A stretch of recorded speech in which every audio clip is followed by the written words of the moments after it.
All right, here we go.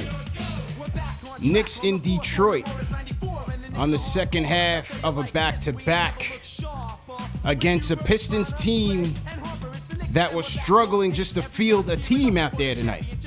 Struggling just to put a team out there on the court. So you figure this should be a layup. This should be an easy night. This should be a bum night. Right? Wrong. Because this Knicks team takes a 7-point lead into the third quarter and gets flipped on top of its head by a 13-16 Pistons third quarter. Knicks find themselves down 14 to the COVID All-Stars. But thankfully, for my guy Alec Burks, missed the fourth quarter. He saves the Knicks from an embarrassing night and gets a W, 94-85. Knicks win. But man, oh man, let's cut the music. Let's cut the music right now. Turn it off. Knicks post-game live presented by Prize Picks. CP the franchise, CK2K, Ashley Moss will be here shortly. Bro, I don't even know where to begin. I don't even know where to begin, bro. From the minute this game tipped off, I said, Julius is playing lazy. He's chucking. Kemba looks terrible. Kemba on the second night of a back-to-back against this Pistons team. I didn't even think we needed him tonight. At all. All right? You have no center out there for the Detroit Pistons.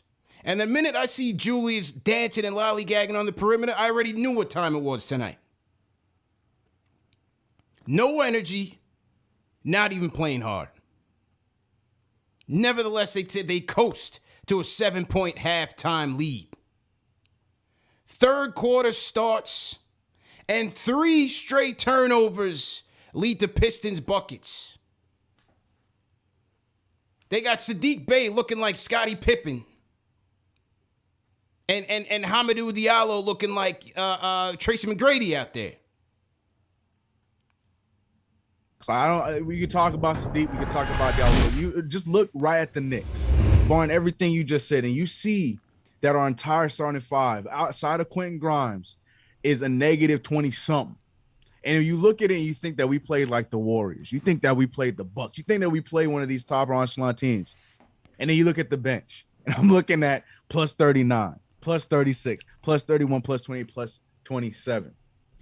And the thing is, like, I'm not really crazy about the plus minus stat, but what I'm seeing in that is a lot of, catch-up basketball to be played by that second unit, and B, they played with heart. They wanted to win. To your point, I'm watching in the first quarter. I'm watching in the third quarter. I'm watching Julius Randle out there walking on many occasions as if his dude is not the one that's killing us. Going through the motions, bro. Going through the motions.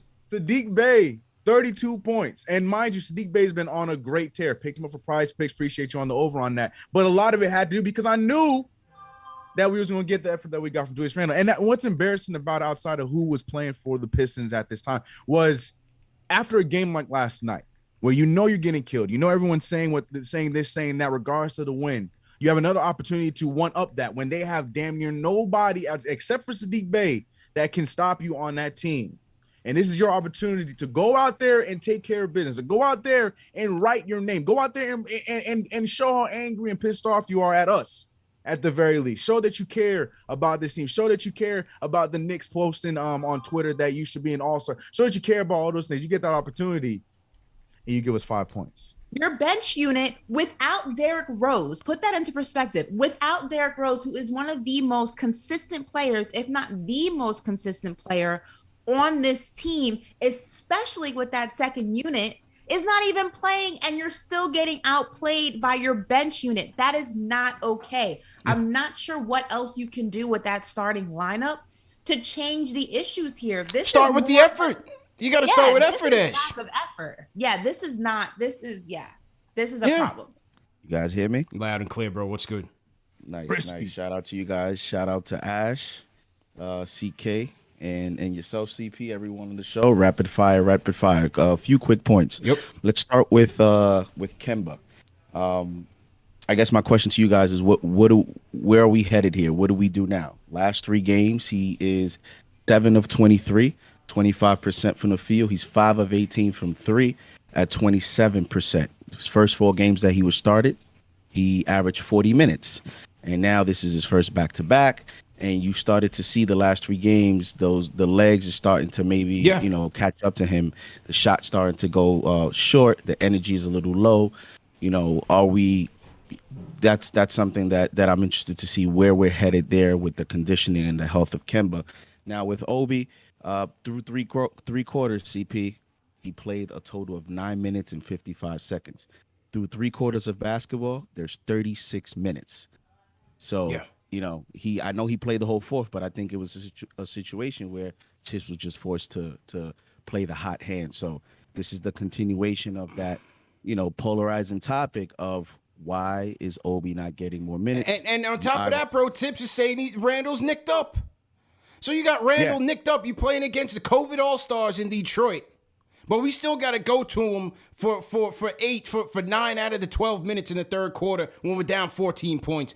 Desperate for a change of pace and some energy. My guy Benju's in that movie Uncut Gems. Well, right now we're going to hear from the director of the movie, one half of the Softy brothers, my guy Josh Softy. Josh, how you feeling, man? What's up, CP? Hey, CK. What's up, Ashley? How you doing, bro? I'm all right. Yeah, I heard you. What's up? Yeah, I think, I had a interesting experience today.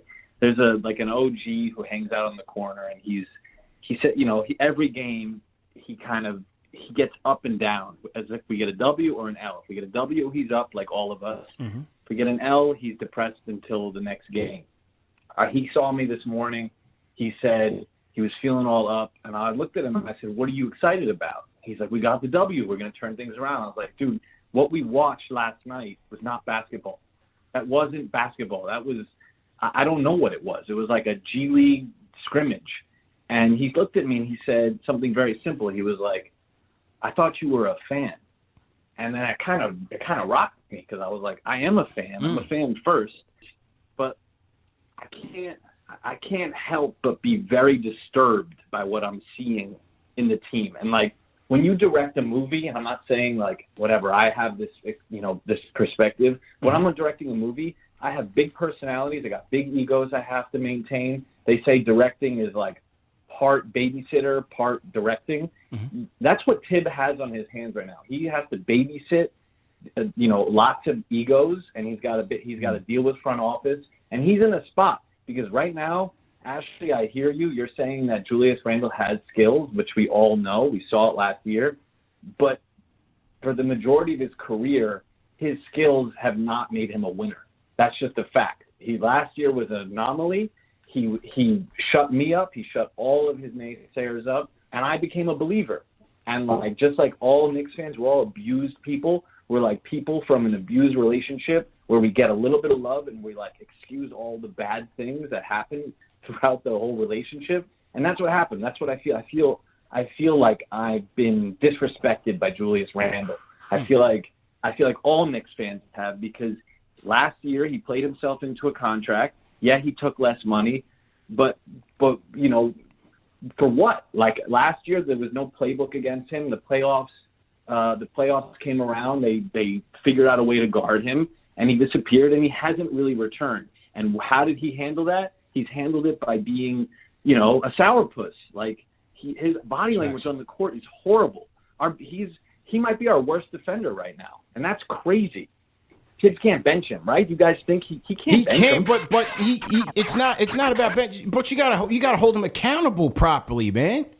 You can't start off. But how is Tibbs? Because you how can't. Is Tibbs supposed to hold him accountable? You can't start off the third quarter. He's the head coach. That's his job. That's his job. And you. And I also don't like the revisionist history that we do with players. People do the same thing with Kyrie Irving about, he's only played 60 games 4 times in his career, as if he does that because he just doesn't want to play basketball, not like he's injured. Let's not pretend the fact when Julius Randle first got drafted to the Los Angeles Lakers, what happened? He got hurt.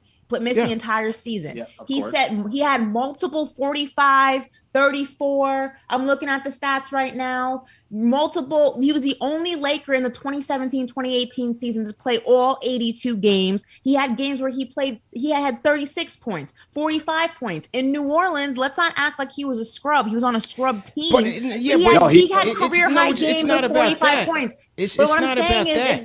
What I'm saying is the revisionist history of, his skill set has never resulted to wins. There have been a lot of players who've been on bad teams, good players with great skill sets on bad teams that just don't win. So let's not say that every single situation Julius Randle has found himself in is his fault. All right, Josh, get back in. Josh, jump back in here.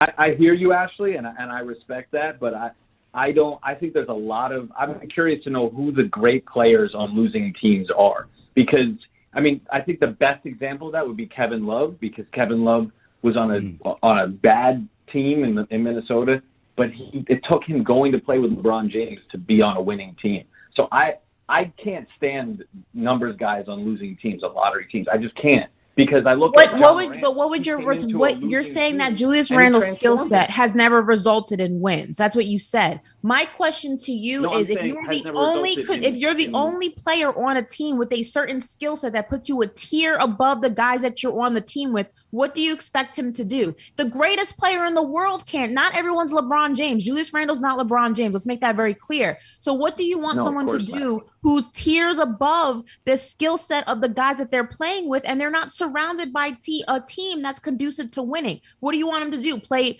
45 minutes for 82 games straight? I don't understand. I agree with you, but the problem that's kind of built into the DNA of Julius's game right now is that he's a number one guy. He's been the number one guy on bad teams. So when you're the number one guy on bad teams, all you know how to do is be the number one guy. And I don't think with Julius as our number one guy, we can go farther than leaving the first round. But that's never been a question. We know that he's not the number one. I think that's not the goal. I think that's not the goal of this regime. The goal of this regime, they're not trying to build a team around Julius Randle.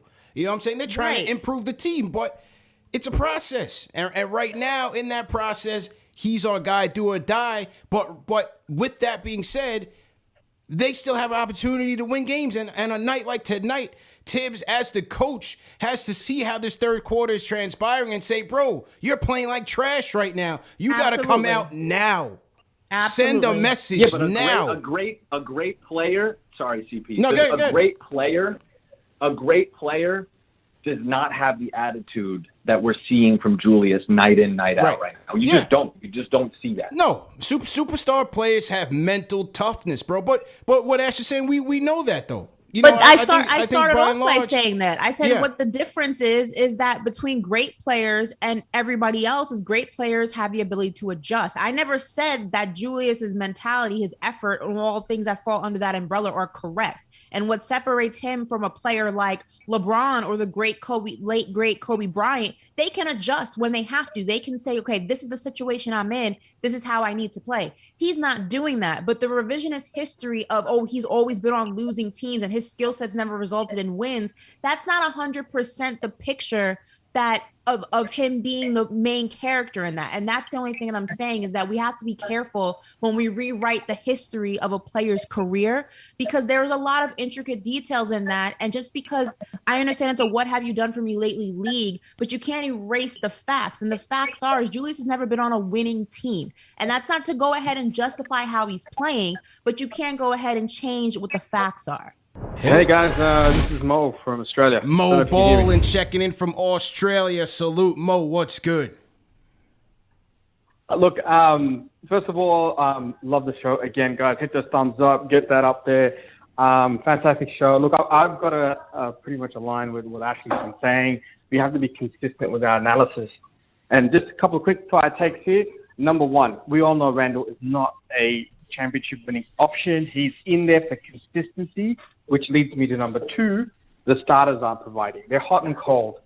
Again, I will come back to a chemistry issue. The reason why I say this, last year, yes, we had a bubble, but let's exclude that whole bubble bit. The point was Randle would go in, RJ would go in, they would kick out, and you would have someone to hit the three-point shot. Mm-hmm. You had Bullock. Bullock was it. That was his job. right? Now you have Fournier and Kemba taking the ball up and away from them. You look at the top leading teams in the Eastern Conference, you have consistent output from their primary scorers, right? We're not getting that. It's inconsistent because we're not playing through RJ. I want to see RJ as our number one option moving forward. I'm talking about long term, medium to long term. He's got the IQ, he's got the tangibles, and we've got to let it work. But you can't get that when they're not getting their touches. And moving to point number 3, really quick fire here. This team isn't championship building. What we're trying to build is a winning culture. And this kind of leads to, let's just put the GM front office hat on. We can't start nilly-willy trading people just fine. It sends a bad signal. Salute, salute, salute. 3 capital S's. Shout out to everybody, man. Everybody stay healthy and safe.